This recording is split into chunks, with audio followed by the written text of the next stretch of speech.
Hello everybody, welcome back to Gran Turismo 3. Alright, Trial Mountain. Let's get this, you guys. Trial Mountain.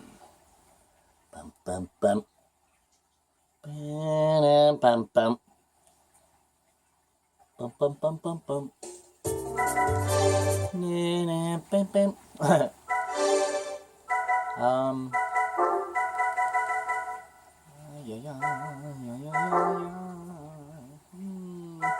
I'll leave the toe. We will remove our additional point of camber. What else was I going to do? There was something else. Nice. Nice. Put some mediums on the back, medium slicks in the front. Trial Mountain's not as big as Grand Valley, so we should be good. We should be good like this. Elise 190, TVR Griffith, Motorsport Elise S2000V, and a sister car, you guys, another 3400.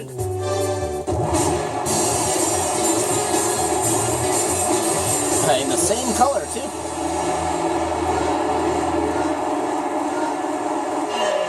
Yeah. He's our direct brother, you guys.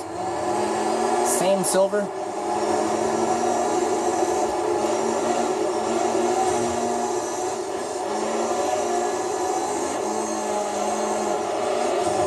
Excuse me, sir. Oh, what kind of a line is that?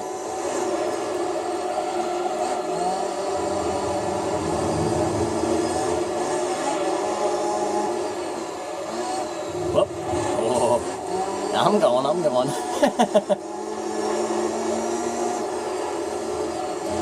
Come on. Oh.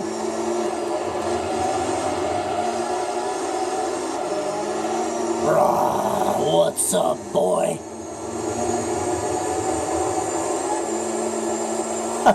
He's like, damn it. A yellow Griffith, too. Oh, my God. Would that ever be beautiful in real life, man? A yellow Griffith? Nice bright color on a car like that. TVR actually has some of the finest paint of like any vehicle that you can buy, man.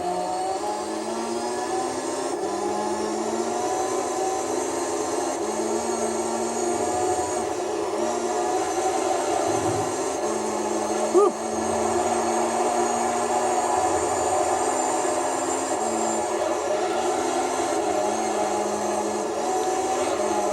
Whoa.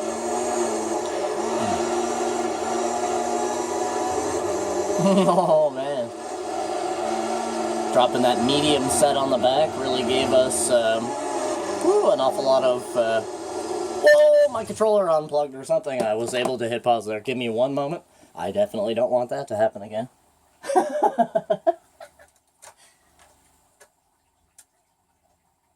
Ooh.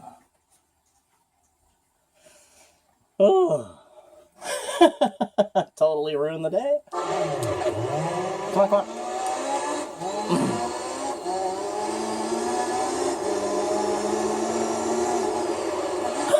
Fucking expert driving. Yeah, my controller just simply didn't do anything for a second there. It's like I didn't exist for a moment.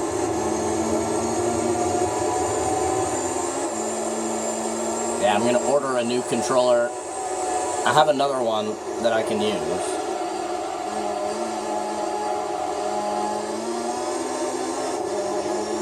But this is my baby. I love this controller, man. Like, it works perfectly fine, just every once in a while. Like, I'll be playing a game for like an hour or something, and then all of a sudden it'll just like turn off for a split second.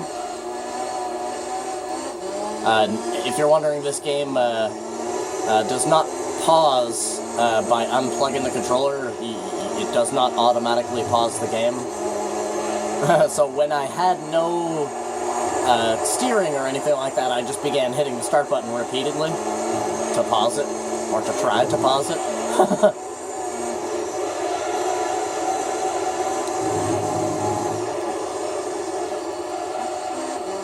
Yeah, the controller that I use to play my PlayStation 2 games, you guys, man, this controller has been through some shit with me. It has been through some shit. Like, this controller is like 20 years old. It's the main controller that I use, man. I've probably defeated like 100 last bosses with this controller. You know what I'm saying? Like, I have played games with this controller. This thing has been on fucking wars with me, man. It's like I almost feel like when I finally put it out of service, I'm gonna go bury it in my backyard or something.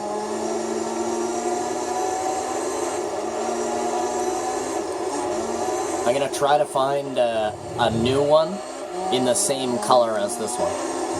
In its honor, you guys. Like, I could play on my clear controller, like the actual translucent, it's not colored, like it doesn't have a color, it's literally like a plastic bag. It's like literally see-through. I could play with that, but I don't like to, because that's actually the rarest PS2 controller made by Sony. Like, that is the rarest DualShock 2 controller on Earth. So I don't really use it. It's actually in a Ziploc bag, I shit you not. To keep it, to keep it nice. And I don't like using it. Because if that thing breaks, man, I will have lost something that I cherish quite a bit, right? My clear controller. Like right now I'm playing on a blue controller, a blue PS2 DualShock. But I could be using my clear one. But I really don't like to.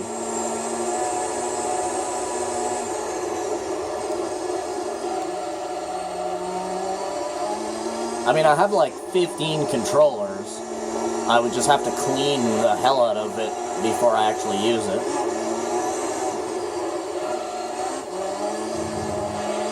And the only reason why this controller shorts out like that sometimes is because if you have watched previous videos of mine, I've explained this before, that I've I basically opened the controller up and ripped out the shockers, like the things that make the controller vibrate. I literally just ripped them out. So every once in a while it causes a little bit of a short, and you just sort of have to unplug the controller, plug it back in, and then it's perfectly fine.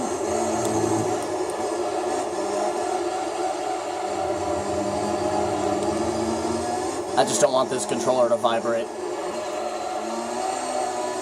My clear controller, though, oh man, that controller's, like, the analog sticks still have, like, the nubby feel where it's like textured, you know what I'm saying? Like, that clear controller probably only has, like, I think, like, 100 hours of gameplay on it or something like that. Maybe, if that. Whereas the controller that I'm using to play this game with right now, shit, man. This controller probably has 15 to 20,000 hours of gameplay on it. It's been through the ringer, you guys. It's my baby, though. Love this controller. You know, like when you buy a brand new controller and it, like, the whole thing feels textured and stuff? Well, this controller is almost, like, sanded down in certain spots. Like, my X button is literally just gray. It doesn't even say anything anymore. Or, like, not gray, but it's like the, like, light black color, whatever you want to call it. But the blue X and the square button as well doesn't... You can just sort of see the outline of the square. Like, that is how used this controller actually is.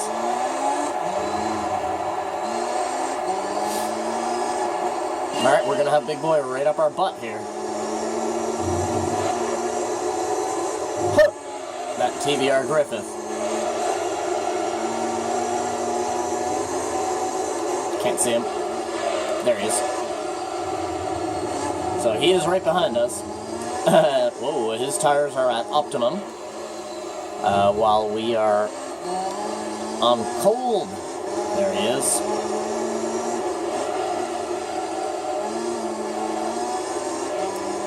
Cold, chilly tires, you guys. You know what's crazy though? This car actually isn't too bad on cold tires.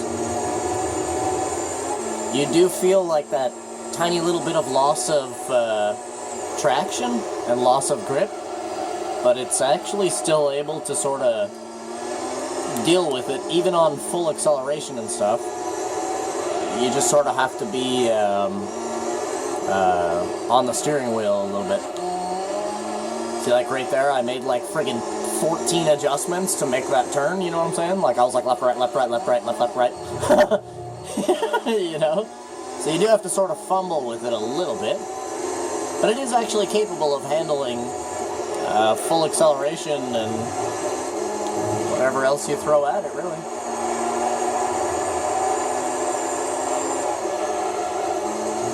Griffith, hitting it.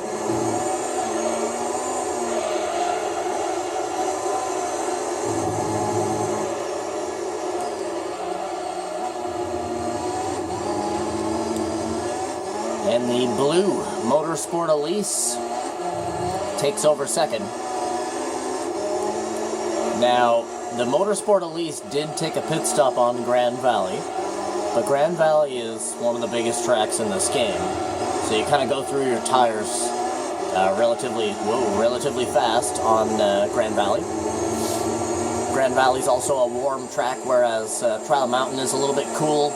You know, you're constantly in shady areas. So you're sort of able to take care of your tires a little bit more on this track than you are on Gran Valley. Not to mention Trial Mountain is much shorter than Gran Valley as a track. I think Gran Valley's like half a mile longer or something like that, or maybe even more.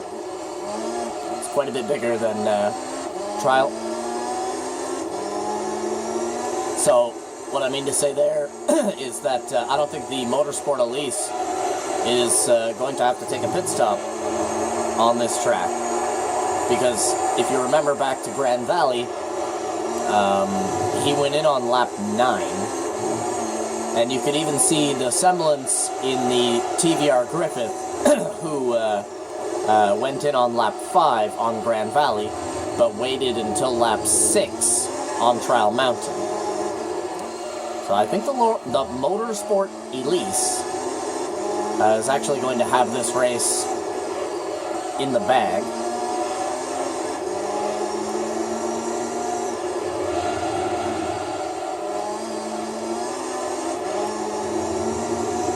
Rough 3400 heading in. Give me 1 second.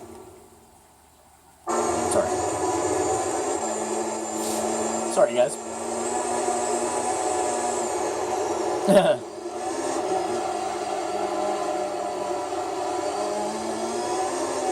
Just was wondering what a noise was. Whoa.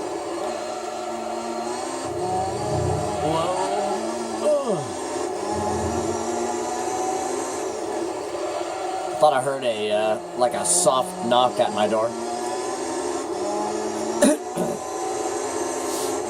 Woo! I love the transmission in this car. You can really feel it pull on the gears.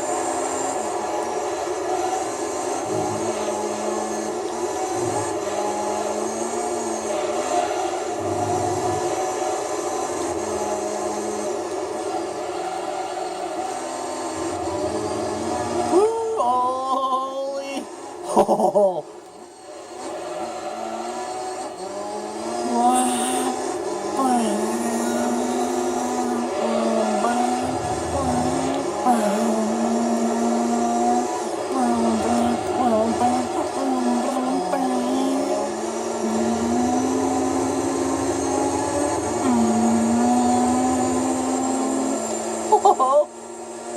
God damn, you guys. The 3400 can really move. Like when you put this car into fucking warp drive and really push it, you know what I'm saying? Like this car can really deal with that. It rolls with the punches, man.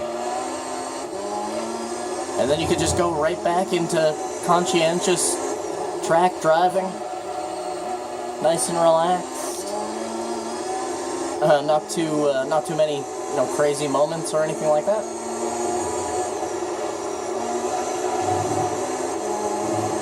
There's a car in front of us there.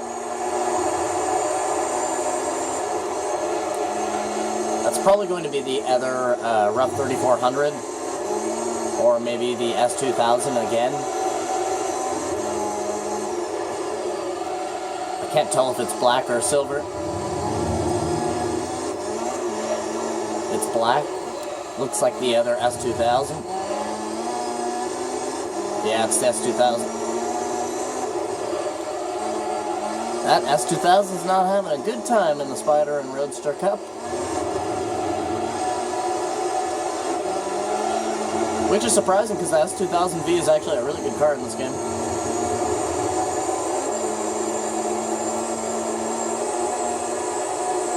Like, it doesn't really max out at, like, fucking, you know, 600-700 horsepower or nothing like that.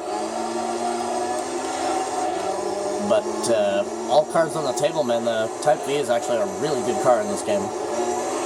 Like, if you fully upgrade it, that car is... it can move, let's just put it that way.